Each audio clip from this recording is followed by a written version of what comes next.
بسم اللہ الرحمن الرحیم۔ السلام علیکم ورحمۃ اللہ وبرکاتہ۔ انسان کو اپنی تقدیر کے بارے میں اندازے نہیں لگانے چاہیے۔ یہ حساب کا سوال نہیں ہے، ایمان کا حصہ ہے۔ رب پر ہی چھوڑ دینا چاہیے اس کو۔ اور جس کو لگتا ہے تکلیفیں آسان ہوتی ہیں، در حقیقت اس پر کبھی ٹوٹی نہیں ہوتی۔ ہم اپنے ساتھی انسانوں سے نفرت کرتے ہیں اور ان سے بغض رکھتے ہیں اور انہیں ہر طرح سے ستاتے رہتے ہیں، اور پھر یہ سب بد اخلاقیاں کرنے کے بعد ہم کہتے ہیں کہ یہ دنیا بہت بری ہے۔ کلہاڑے کے دستے کو لگتا ہے میرا کلہاڑے کے ساتھ بہت گہرا رشتہ ہے، لیکن وہ رشتہ صرف مفاد کا رشتہ ہوتا ہے۔ اسی دستے کی مدد سے کلہاڑا سارے درختوں کو کاٹ دیتا ہے، اور ضرورت ختم ہونے پر اس دستے کو بھی آگ میں جھونک دیا جاتا ہے۔ اپنی معاشرے کی جڑیں نہ کاٹیں، وگرنہ بنیاد آپ کی بھی نہیں بچے گی۔ کبھی کبھی ہمیں خزاں کے موسم کی طرح ہو جانا چاہیے۔ اپنے اندر کی ہر اس چیز کو جھڑنے دینا چاہیے جو ہمیں تکلیف دیتی ہے، تاکہ بہار کے لیے جگہ بن سکے۔ انسان کو اپنی موجودگی وہیں اچھی لگتی ہے جہاں اس کی قدر اور احساس ہو۔ منافق شخص بھیڑیے کے ساتھ بیٹھ کر کھاتا ہے، کتے کے ساتھ مل کر بھونکتا ہے اور چرواہے کے ساتھ مل کر روتا ہے۔ اگر آپ سورج کی کرنوں کے نکلنے کے بعد جاگتے ہیں تو اس کا مطلب ہے آپ کو معلوم ہی نہیں کہ زندگی میں روشنی کیسے آتی ہے۔ خوش رہنے کا ایک اصول یہ ہے کہ کل کے غموں کے لیے اپنا آج خراب نہ کریں۔ ممکن ہے کل وہ غم درپیش ہی نہ ہوں اور آپ آج کی خوشی بھی ضائع کر بیٹھیں۔ ڈھونڈو گے تو سکون خود میں ہے، دوسروں میں تو صرف الجھنیں ملیں گی۔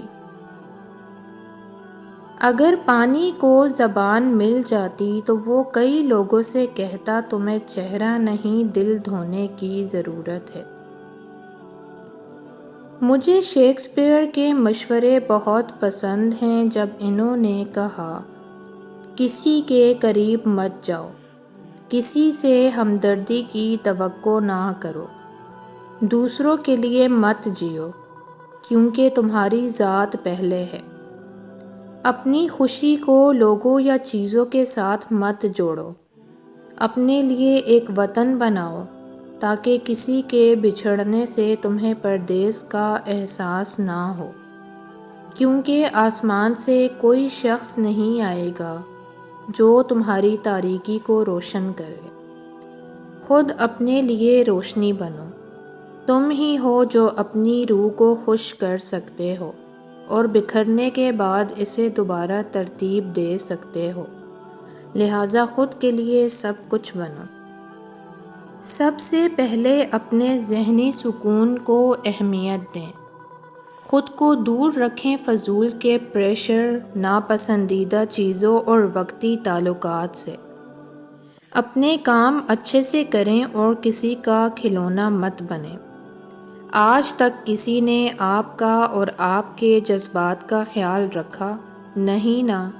جب آپ خود ہی اپنی ذات کو اہمیت نہیں دیں گے تو کسی اور کو کیا ضرورت پڑی ہے کہ آپ کا خیال رکھے؟ اپنے وجود کی قدر کریں اور خود کا خیال رکھیں۔ دل کا بوجھ کسی کے سامنے ہلکا کرتے کرتے بعض دفعہ ہم اپنی ذات کو ہی دوسروں کے سامنے ہلکا کر دیتے ہیں۔ پریشانیاں بتانے سے کم ہو سکتی ہیں، لیکن اس کو بتائیں جو اس کے قابل ہو۔ تکلیف کا کوئی دکھ نہیں ہوتا، دکھ تو اس کا ہوتا ہے جس نے تکلیف دی ہے۔ ساری زندگی دوسروں کو اپنے بارے میں چیخنے چلاتے ہوئے، سمجھاتے ہوئے نڈھال ہو کر مرنے سے ہزار گنا بہتر ہے کہ انسان چپ چاپ دوسروں کو سمجھ کر سکون سے مر جائے۔ جس کو آپ کے الفاظ سمجھ نہیں آتے اس پر اپنی آواز ضائع کرنا خود اپنی توہین کرنا ہے۔ ساری عمر اپنے پیاروں کو اپنے بارے میں صفائیاں دیتے گزر جاتی ہے، پھر بھی انسان کسی کو اپنی وفاداری کا قائل کرنے میں ناکام رہ جاتا ہے۔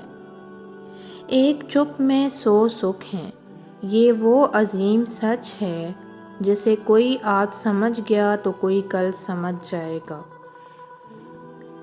زندگی ہر لمحہ عمل کا نام ہے، کوئلہ ہیرا بنتا ہے، پتھر چٹان، لیکن یہ سب وقت کے ساتھ ہوتا ہے، پلک جھپکتے ہی نہیں ہو جاتا۔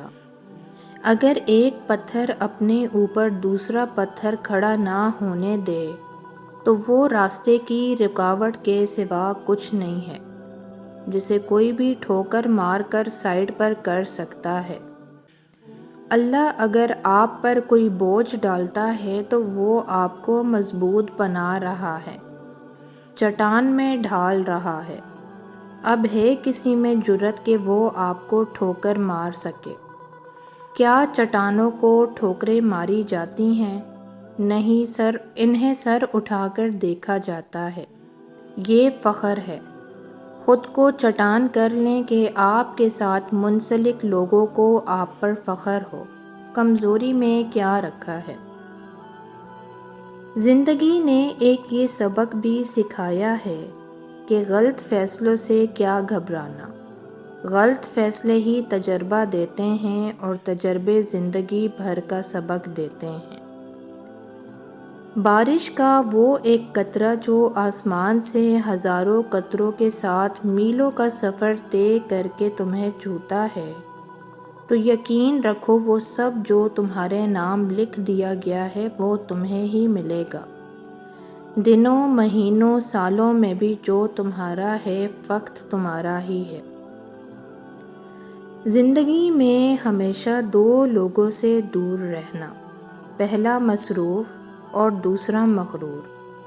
مصروف اپنی مرضی سے بات کرتا ہے اور مغرور مطلب کے لیے یاد کرتا ہے۔ کسی کی بد اخلاقی سے دل برداشتہ ہو کر اپنے اخلاق کو نہیں گرانا چاہیے، کیونکہ یہ بزدلی اور کم ظرفی کی علامت ہے۔ اخلاق کی دولت کو حاصل کرنے والا کبھی مفلس نہیں ہوتا۔